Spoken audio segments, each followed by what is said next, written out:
আজকে সকালে একদম নাস্তা বানাতে ইচ্ছা করছে না। ঘরে পাউরুটি ছিল, পাউরুটিগুলো আমি একদম একটু গরম করে নিয়েছি ফ্রাই প্যানে দিয়ে, আর চা বানিয়ে নিয়েছি। আজকে এই ফাঁকিবাজি নাস্তা করাবো সবাইকে, কারণ অনেক পাউরুটি ছিল আর এত ঠান্ডা লাগছিল যে নাস্তা বানাতে ইচ্ছা করছিল না। নাস্তাটা খাওয়া দাওয়া শেষে পরে যে রান্না শুরু করে দিয়েছিলাম, রান্নায় লাউ ভাজি করে নিয়েছিলাম, আর এই যে কলমি শাক আনা হয়েছিল কুচি কুচি করে কেটে সেটাই ভেজে নিব। মাঝে মাঝে দেখা যায় আসলে আমাদের নাস্তা করতে মানে বানাতে এত খারাপ লাগে, নাস্তা করতেও ইচ্ছা করে না আবার বানাতেও ইচ্ছা করে না, দুটোই একসাথে হয়ে যায়। আবার কখনো দেখা যায় যে একদম খায়েশ করে নাস্তা বানাতে থাকি বসে বসে, একদম যেরকম ইচ্ছা সেরকমই বানিয়ে ফেলি।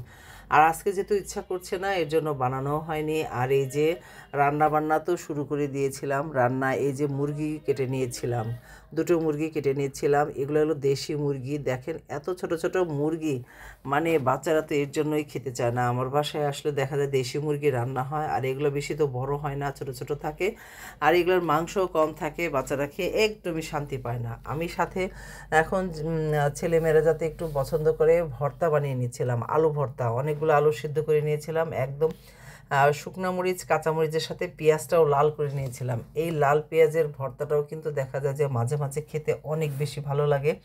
সরিষার তেল দিয়ে বানাবো, আর খাওয়ার সময় যখন ভাত দিয়ে খাবো গরম গরম ভাতের সাথে একটু ঘি নিয়ে নিব।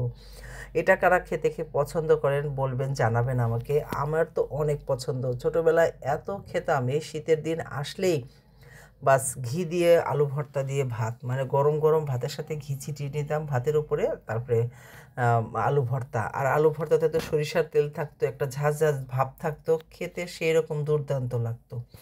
তা আমি যে সকালে ডিম সিদ্ধ করেছিলাম সেখান থেকে আবার দুটো ডিম ছিল, খেতে ইচ্ছা করে না আজকে। সেই ডিমটাও এই যে পেঁয়াজ আর মরিচ দিয়ে ভর্তা বানিয়ে নিয়েছিলাম, আলু ভর্তা আর ডিম ভর্তা, খেতে একদম দুর্দান্ত হয়েছিল। আর এই যে মুরগিটা দেখেন সুন্দর করে এখন ওই যে লাল পেঁয়াজ করে নিয়েছি, নিয়ে এখন মশলার সাথে ভুনবো আর কি। তার আগে একটু ভেজে নিই পেঁয়াজের সাথে, ভাজবো, আর যে আস্তে আস্তে মশলাটা দিয়ে দিব সবগুলো। বেশি করে ভুনতে হবে সুন্দর, বেশি করে না ভুনলে এই মুরগিগুলো আবার খেতে ভালো লাগে না। তো রান্না করতে করতে একটু যেহেতু ক্ষুধা ক্ষুধা লেগে গিয়েছিল, পরে যে বাসায় কমলা ছিল আমি একটা কমলা খেয়ে নিয়েছিলাম, কারণ আজকে ওই যে হালকা নাস্তা হয়েছে একদম পাউরুটি আর চা, সেজন্যই আর কি। খেয়ে আবার এই যে মুরগিটা ভুনা করলাম, একটু ভুনে পরে এই যে পানি দিয়ে দিলাম।